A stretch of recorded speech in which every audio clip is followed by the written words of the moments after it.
Hi everyone, welcome to my channel.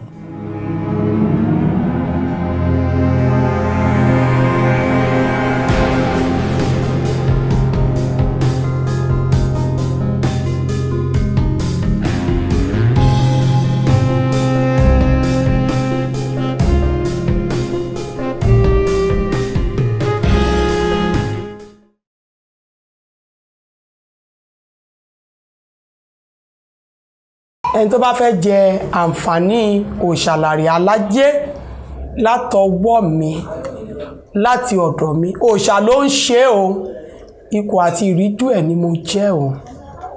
Orishalare Alaje ló ń rán mi níṣẹ́ o, èmi ò lágbára kan lẹ́yìn ẹ̀. Orishalare Alaje lẹbọ àjírù mi o, òun lóògùn àjísà mi o. Orishalare Alaje òun ni má darí kan mi o, òun ló sọ pé kí n ṣe bí eléyìí tí màá dẹ̀ ṣe. Àwọn àǹfààní tí àwọn èèyàn lè jẹ lọ́dọ̀ Orishalare Alaje tó bá ti wá, ẹni tó dí kankan fún tó bá fẹ́ wẹ ajé olókun máa wẹ̀ fún ìdí kan àbí mi.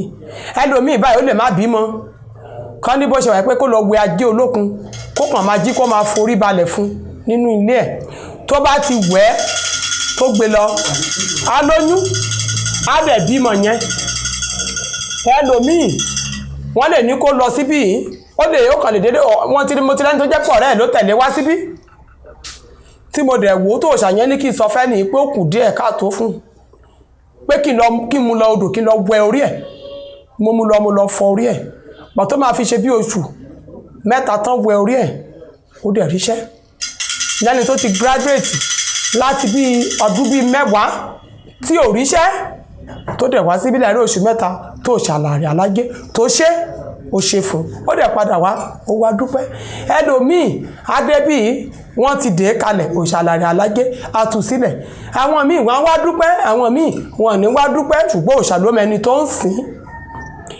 Àkàìmọye àwọn tó wà nínú oyún tó fẹ́ bímọ tán wà nílé ìwòsàn tán pè mí pé ìyá lágbájá wà nílé ìwòsàn wọ́n fẹ́ ṣe operation fún. Màá ní ká jẹ́ kí n béèrè lọ́wọ́ bàbá mi tó rán mi níṣẹ́. Màá dẹ̀ mí, màá pè, màá kì í.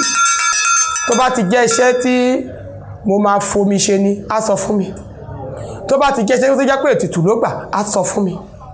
Mo ń gbọ́ ohùn, á sọ fún mi. Ẹnìkan wọ́n ní wọ́n fẹ́ gbé wọ, mo ní ká má gbé lọ. Mo ní bàbá mi Orishalare Alaje ní ká má gbé wọ tíátà pé kán fi sílẹ̀, kán máa bọ̀. Odò gbogbo làgbo, omi ni aláfi ṣe ìwòsàn. Kò sẹ́ni tó ń bómi ń ṣọ̀tá. Mo dẹ̀ bomi, mo dẹ̀ gbé fún bàbá mi, mo gbé lọ ilé ẹ̀. Bàbá òun rèé o, mo rọra kọjú mi sẹ́gbẹ́. Mo dẹ̀ gbé fún, mo ní ká lọ fún kó mú, mo ní ká fi wọn lára tí ò bá sáyè àti kó lọ wẹ̀.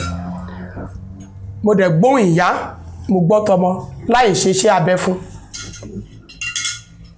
A dẹ̀ dúpẹ́.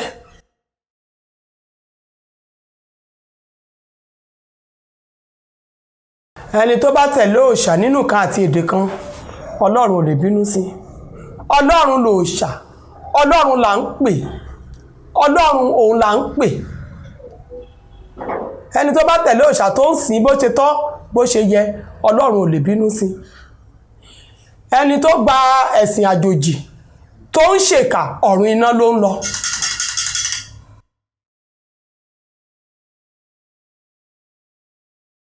Ìmọ̀ràn tí mo lè gba àwọn èèyàn ni pé ìṣẹ̀ṣe làgbà,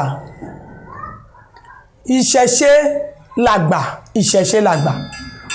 Ọ̀rọ̀ náà là ń sọ o, ọ̀rọ̀ la fi dálé ayé o. Àwọn oníṣẹ̀ṣe ọ̀rọ̀ là ń sọ, àwọn ẹlẹ́sìn àjòjì ọ̀rọ̀ náà ń sọ.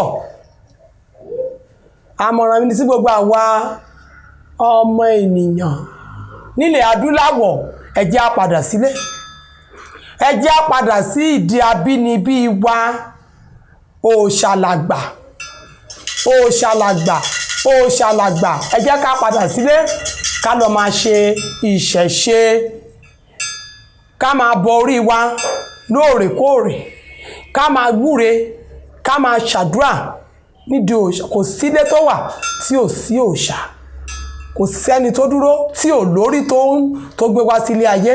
Ẹ jẹ́ ká máa bọ orí wa, ẹ jẹ́ ká máa bọ ẹlẹ́dàá wa. Kí ni ẹlẹ́dàá wa? Òòṣà, òun náà lẹ́lẹ́dàá wa. Àdúrà gbogbo wa ló máa gbà o. Ẹ ṣé gbogbo ẹ̀yin ọmọ ilẹ̀ káàárọ̀ òjíire, ilẹ̀ adúláwọ̀, ọkàn wa balẹ̀. Ajé olókun á fi ilé wa ṣe bùgbé. Àríná, àrínò, àríjẹ, àrímu. Gbogbo àwọn ọmọ Nàìjíríà tán wà lókè òkun pátápátá, ìdà kì í lọ sóko kídà má bọ̀. Àyún lọ àyún bọ̀ lọ́wọ́ ń lọ sẹ́nu. Ẹ kéré oko délé, ẹ délé láyọ̀. Wọ́n ń gbókú gẹ̀gẹ̀ wọlé àríkíṣẹ́gi. Òkú yín wọ́n ní gbé káwọn òbí yín mọ́lé.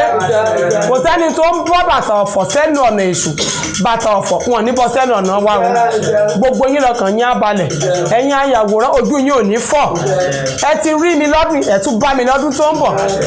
Ẹ ti gbọ́ díẹ̀ nípa Orishalare Alaje. Ẹ tún máa gbọ́ síwájú àti síwájú sí. Ẹ ràánú gbà o. Ọkàn gbogbo wa lábalẹ̀ o. Ìṣẹ̀ṣe á wá gbé gbogbo wa o. A wá fọwọ́ méjèèjì a fi ṣeṣẹ́ ajé. Àwa rájé, a ní lájé lọ́rùn, a ní lọ́wọ́. Ẹ̀mí sà ń fa owó ajé tù. Ẹ̀mí wọn ò ní bọ́ lójijì. Òòṣà á gbé gbogbo wa o. Ọkàn wa balẹ̀ o.